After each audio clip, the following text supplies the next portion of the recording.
Bom dia, galera. Vamos começar hoje mais uma aula. Nós vamos falar, sobre a regência de Dom Pedro. Na aula passada nós falamos o caminho que vai levar, o Brasil à independência. Então hoje a gente vai estar falando um pouco da regência de Dom Pedro. Só para relembrar, nós falamos que lá em 26 de abril de 1821, Dom João partiu do Brasil, voltou para Portugal, deixando como regente o seu filho Dom Pedro. O retorno, da corte portuguesa representou uma vitória da burguesia revolucionária da metrópole e da ala progressista da elite econômica do Brasil, E aí Dom Pedro ficou no Brasil. Nós vamos começar vários conflitos, vários movimentos a caminho da independência. Primeiro, quando Dom Pedro fica no Brasil, a intenção não é fazer com que o Brasil se torne independente, e sim manter o Brasil a domínio de Portugal. Só que Dom Pedro seria um regente disso aí, Ele receberia as ordens de Portugal e executaria essa ordem no Brasil.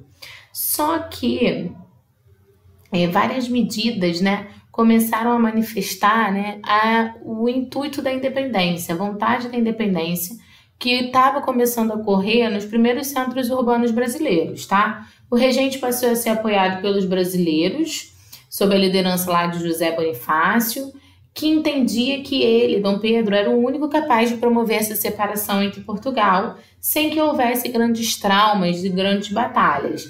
Para a elite, conseguir a independência, fazer a independência sem alterar essa ordem socioeconômica era ótimo, principalmente porque eles não queriam acabar com a escravidão e com a unidade territorial.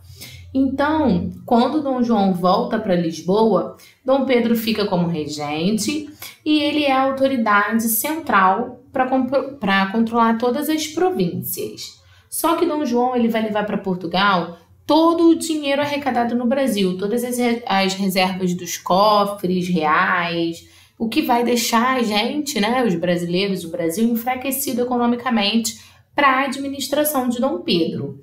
Somando todos esses fatores, o que vai ocorrer vai ser um desgaste político entre o governo central e as elites provinciais brasileiras, que vai ocasionar as elites determinarem que elas prestariam contas políticas e financeiras diretamente a Portugal e não ao príncipe regente Dom Pedro I.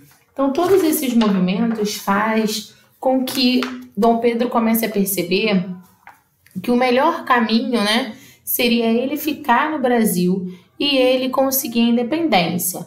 No dia 9 de janeiro de 22, ficou conhecido como chamado Dia do Fico. O que é esse Dia do Fico? Foi o dia em que Dom Pedro falou para a população brasileira que ele ficaria no poder, que ele pretendia se manter no Brasil e que iria desobedecer às ordens de Lisboa, fazendo com que começasse a haver um processo de que o Brasil não fosse mais um Reino Unido do Portugal e que esses acontecimentos o levassem para a independência. Então, 3 de junho, o Dom Pedro, do mesmo ano, de 1822, Dom Pedro vai convocar as eleições provinciais para compor o que a gente chama de Assembleia. Essa Assembleia Constituinte para o Brasil vai demonstrar que Dom Pedro está querendo tornar o Brasil independente, se livrar dos domínios de Portugal e formar um grupo governamentista que vai ajudá-lo a governar o Brasil.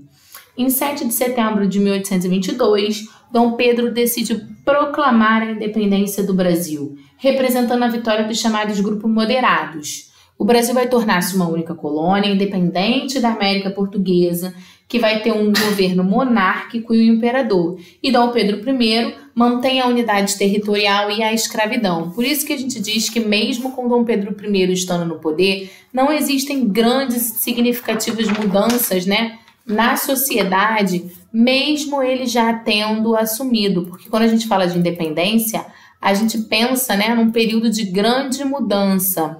Mas, na verdade, não houveram tantas mudanças assim no governo, Então, no primeiro reinado, a gente proclama a independência, E a gente consolida aí o poder de Dom Pedro I, que ele só ganha essa nomenclatura primeiro a partir do momento em que ele assume esse poder, gente?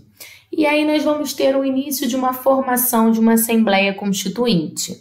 Então, em 1822, Dom Pedro convoca uma Assembleia Constituinte que vai ajudar a elaborar o primeiro conjunto de leis do Brasil.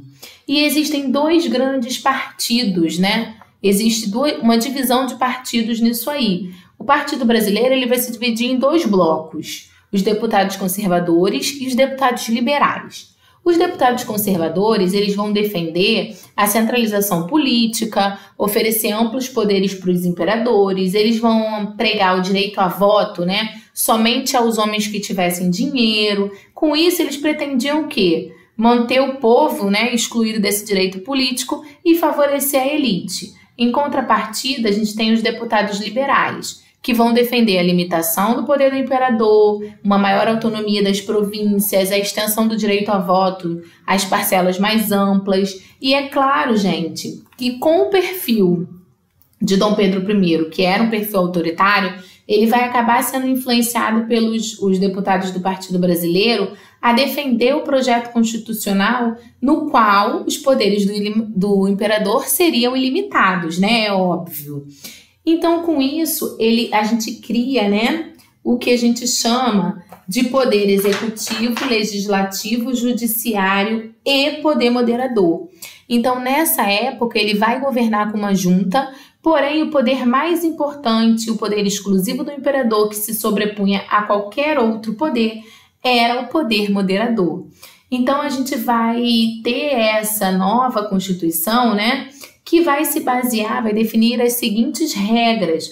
O país era governado por uma monarquia constitucional hereditária, ou seja, passava de pai para filho. O Estado seria exercido por 4 poderes, que são esses que eu já falei: executivo, judiciário, legislativo e poder moderador, sendo que o poder moderador se sobrepunha sobre qualquer outro poder.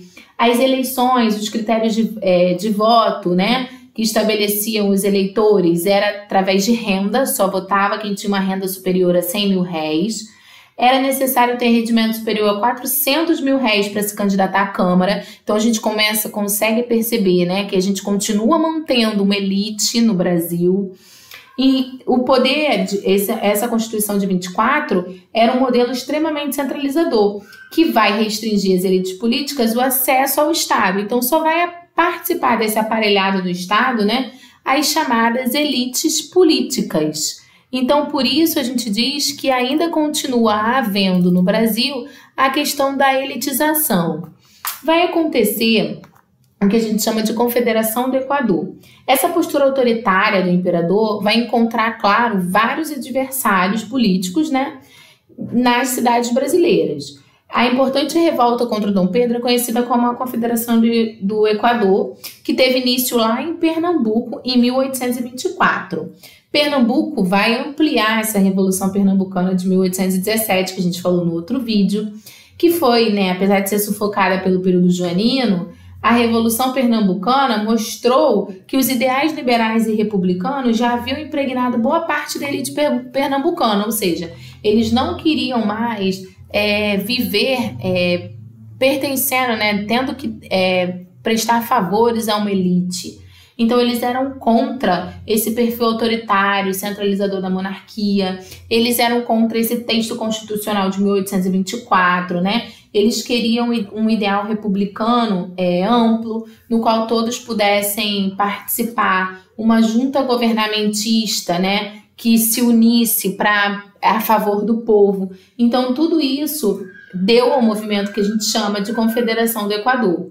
O desfecho, é claro, foi extremamente sangrento, né? Dom Pedro reforçou seu perfil autoritário, enviou ainda mais exércitos para lá para controlar essas revoltas, e essa revolta, né, acabou sendo sufocada pela autoridade do imperador. Então, como vocês podem perceber, né, a gente continua tendo um imperador. Apesar da gente ter uma independência, a gente continua seguindo o mesmo modelo, né, no qual a gente está beneficiando a elite, porque quando a gente pensa em independência, a gente pensa que tudo mudou, né? E a gente pode ver que nem tudo mudou. Só que as tensões, né, entre brasileiros, entre portugueses, estavam cada vez mais acentuadas. e aconteceu um episódio que a gente chama de Noite das Garrafadas, que eram grupos oponentes, que eram armados por garrafas. Esses oponentes eram grupos portugueses e brasileiros, que se encontraram nas ruas do Rio de Janeiro durante toda a madrugada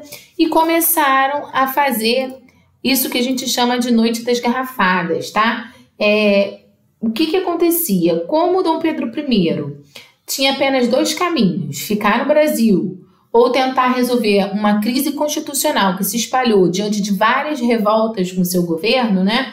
Ele fez o que a gente chama no dia 7 de abril de 31, ele renunciou ao trono brasileiro e embarcou para Portugal, deixando no Brasil o seu filho, Dom Pedro de Alcântara, que tinha apenas 5 anos de idade e, portanto, não poderia assumir o poder brasileiro.